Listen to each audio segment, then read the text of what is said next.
Hey guys, this is Canfree15 and I'm back at it with another video for you guys.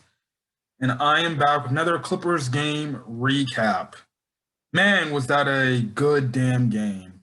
Regardless of the fact that my Clippers lost, it was a good game nevertheless. And right now, I would say so far, definitely up there in terms of best NBA game of the year. Um, Listen, honestly, I was more pleased than really, I guess, upset.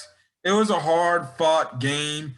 Again, credit to the Nets for battling back, and GG to the Brooklyn Nets. You guys fought and you guys freaking rallied back and you guys, beat us.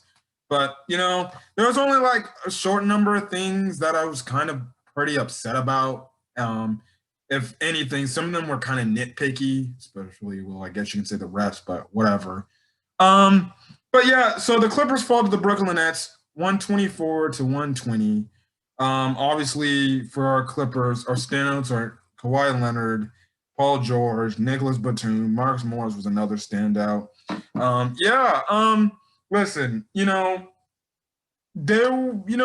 those four were pretty good this game. Everybody else didn't show up. That's one thing I'm kind of pissed off.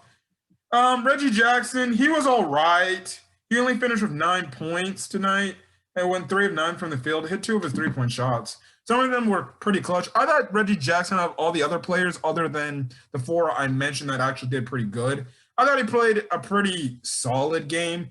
Definitely not as impressive as it was the last couple of games. But again, he did all the right things you could ask him. And he also played some of the, I guess, and then one thing credit too, the Clippers played some of the best defense they could. It's just the Nets made these very tough shots, aka Kyrie Irving, Kevin Durant. They were making these tough shots. And again, listen, the Nets, man, they're definitely gonna be a problem to deal with. Those three are definitely a problem to deal with, and I wish they didn't. I wish the Rockets didn't trade James Harden away to the fucking Nets to make another super team. Anyways, regardless of the fact, again, yeah, Reggie played good, but Serge Ibaka, Zubac, and Lou Williams did not play good at all. Serge Ibaka went 3-11 from the field. He only had 9 points, hit only one of his threes, and then anything at the fucking rim, he was just fucking missing. I don't know. The last couple of games, it's like he's been allergic to the rim. And then two, I expected him to bully a little bit more into the post, but he didn't do that much of anything. There was one time in this game they passed it him. There was nobody in the lane. All he had to do was do a turnaround hook shot. Even if he missed it, it's still a good shot. But then he passed it out for like a tougher 3-point shot. I'm like, bro, what are we doing? Lou Williams, his struggle still continues, and he still continues to be trade bait. I'm waiting for preferably Lou Williams for George Hill. He went 2 of 7 from the field, 4 points. He did us nothing. I expected Lou Williams to have a better game, but it definitely looks like the walls are falling off of Lou Williams because, man, the more games he has like this, the more viable he becomes for trade option. And personally, like I said, I don't mind if they get rid of Lou Williams. He's served his time, and it looks like it's looked like he ran his course. Like, he's literally looking like he's getting to the ends of his career. Like, the dude was missing some shots, man. Zubac, who I would say probably was the worst Clipper on the court today. Well, some people could say Luke Kennard, but we'll get about Luke Kennard in a second. But out of all the Clippers that played the most substantial minutes, Zubac obviously had his worst game of the season. And can I just say this? My God, if there was anything to pick on Zubac for, it was this game. The Nets started their lineup with Jeff Green in the starting lineup, obviously, to go small ball. And then when DeAndre Jordan came in the game, DeAndre Jordan flat out abused Zubac, like, easily. DeAndre Jordan was getting whatever he wanted when Zubac was in the game. And at that point, I was like, there was a few times in that first half, Zubac, who should have just stayed with Jordan and just let players play one-on-one defense because, listen, this team is not a team where you can just double team him because you don't know who you're leaving out open for three.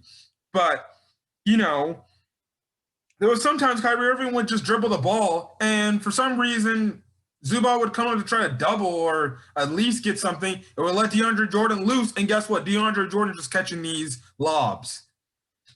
Listen, there was also one, thing. Zubac gets like a loose second chance rebound, and then he passes it straight to a Nets defender. I'm like, dude, what are you doing? Another chance. Zubac, we get a stop. Zubac gets the rebound, and he freaking plays volleyball with the ball, taps it out to the Nets, although the Nets get a foul call on it, and DeAndre Jordan goes to the foul line and misses 2 shots. I'm like, why are you tapping out? Get your hands on the ball. Another thing, when sometimes the Clippers were passing him, his hands are very, very butterfingers. I watched the Chicago Bears. I'm a Chicago Bears fan, and my trademark, who I think the butterfingers of that team was Anthony Miller. I might have to start calling Zubac Butterfinger or Ivica Butterfinger Zubac because this man has some butterfingers for some hands. He cannot hold onto the ball. He really was bad tonight, like bad. DeAndre Jordan flat out abused him. Now, again, it's a learning experience. He didn't look good. So hopefully in the second matchup in LA against the Nets, which is actually sooner rather than later, I believe. Hopefully he has a much better game. Again, this team's the Nets are definitely going to improve. They're going to get a backup center from somebody off the buyout market, stuff like that. I know they're trying to trade for maybe. I know I heard they're trying to trade for Andre Drummond. I don't know if that's going to go through, but if they do that, they might lose even more depth. Kevin Durant had 28 points. Joe Harris had 13 points. Some of his threes that the Clippers gave up to him were literally unnecessary threes. Like they didn't need to give those shots up. Stuff like that. Kyrie Irving had 39 points. He single-handedly at a point in that third quarter just took over. It started really in the second quarter, and then he went boinkers in the third quarter, and essentially sealed the deal in the fourth quarter as well. James Harden had 23 points. And then the bench didn't do anything. But you can see, Kyrie Irving, Harden, and Durant essentially combined for, I don't know how much, I'm not doing the math, but they combined for nearly half their team's points and stuff like that. And, when they're hitting their shots, which in the fourth quarter, when the Clippers late in that fourth were missing the shots that they needed to hit, and the Nets were making the shots, it's like, fuck, how are you going to stop this team when they keep consistently making baskets? And stuff like that. So, yeah. They shot 57% from the field while the Clippers shot 45% from the field. Again, credit to the Clippers for hanging in there. Nicholas Batum, he was, again, good. Kawhi Leonard was a monster, 33 points. Paul George, he almost hit a very timely clutch 3-point to make it, I believe, a 3-point game. That shot, if, things go differently in that, in the way after that shot happens, maybe the Clippers somehow pull away. But I honestly liked everything I saw. There were some parts in the game where it got very wonky. I think it was like it was midway through the second quarter, and then even some bits, especially in that third quarter, where the Clippers kind of went more the ISO ball. But still, they were managed to hang in the game because obviously the Nets don't play the best defense. But I think my issues, like I said, already, had some issues with some Clipper players playing. First thing, let me say, Luke Kennard, let me get this out of the way.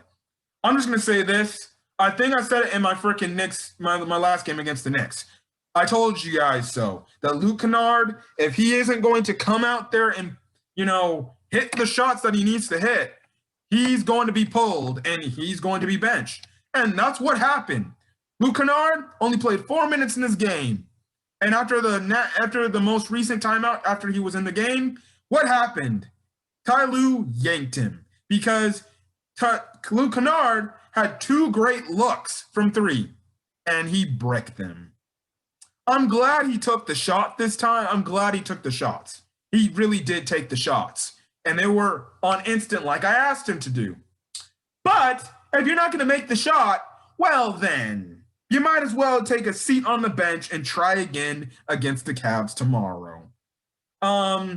Yeah, obviously that's going to be something he needs to work out. Like he's supposed to be a much better shooter than freaking, you know, Landry Shamet, and it probably has to be the better player than Landry Shamet. Landry Shamet today didn't even look no better than he did, but regardless, it's like, dog, what are you doing?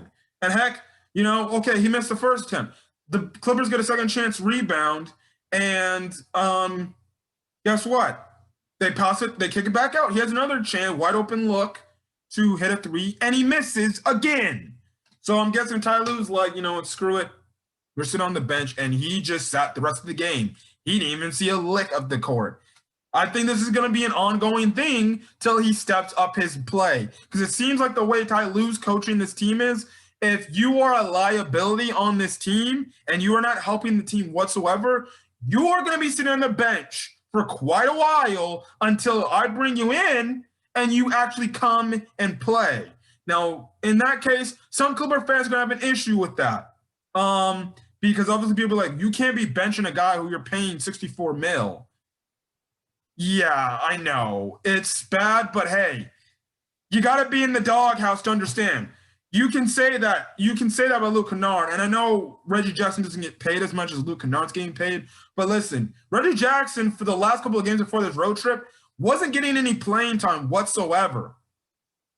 He comes out and he gets his chance in the Oklahoma City game when Patrick Beverley goes down, and he's making the most of his opportunity, and he's playing good.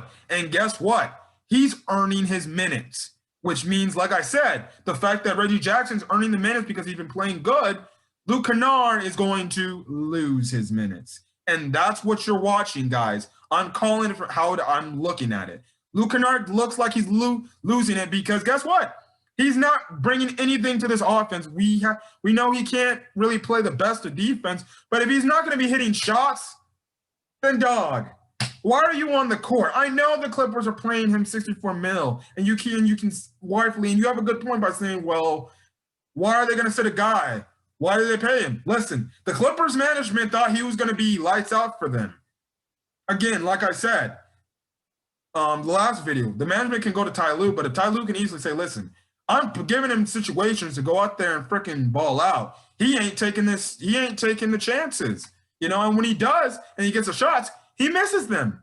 Again, next year he could be trade fodder, to be honest, because he has a pretty tradable contract. So if it doesn't work out, maybe they could trade him, halfway through the season of next season. We'll just have to find out. Hopefully he can turn it around because I do want him to turn it around. But really, it's not looking good. It's definitely not looking good for Luke Kennard. He's in a doghouse now. And, if you're going to be getting 4 minutes a game, and you're not making the most of it, I'm sorry, man. But, it's like I said, you only do it to yourself. Another thing that I didn't like, which I think is the main reason why the Nets won this game, is the way the Clippers ended the second quarter was really freaking bad. They did not have a really great end or a good end to that second quarter, which the Nets went on a run. I don't know why Ty Lue didn't call a timeout. Paul George wasn't also in that stretch when the Nets were on a run. That's when Kyrie Irving was actually starting to get heated up in that game. But the Nets went on a run and cut it to a 1-point game. And that essentially, you could say, made the difference in that game. Because, going forward, the Nets essentially commanded the rest of the lead. And every time the Clippers eventually tied it or got close to it, the Nets just came down the court and just hit a shot to get ahead of the Clippers. And essentially the Clippers, because they let the Nets come back in the game and end the half at 1, they essentially had to play catch up because they had to play catch up in the second half because the Nets were just hitting the shots. And the problem is, unless you're getting the stops on the Nets and the Nets ain't hitting their shots and you need to hit your shots too, you're going to be in a whole heap of trouble when playing this Nets team. Again, credit the Clippers for battling back. They played their hearts out to get back in this game. They just didn't take opportunity when they took a lead, like a 1-point lead or even tied the game. They would miss a shot. So, yeah. And then, again, you can call me nitpicky on this, but I thought the refs were really fucking bad in this game. That's just me. I really thought the refs were really freaking bad because On one end, on one in which again to the Clippers, problems too. I believe from what I remember, they fouled 3-point shooters 4 times, with the last one being on Harden. The last 3-point foul shot when Morris fouled Harden, which I honestly thought was complete bullshit. I'm not even censoring that. I thought it was complete bullshit. I don't know what the referees were seeing, but that foul on Marcus Morris on James Harden when he shot the three, that was not a foul. That was not a foul. He didn't even touch him. The refs were atrocious this game, especially towards the Clippers. They were giving the Nets anything they wanted. With the Clippers, apparently the Nets can put their hands all over the Clippers and no foul calls are called. So, okay. Biased referees again. It's not like I hate them. I hate them. If you're going to call something on the other side of the freaking court, please call it for the other team too. I know I'm complaining, but I'm just saying. I'm just calling how it is. Some of the fouls that the Clippers were not getting. There was times where Paul George was driving into the lane.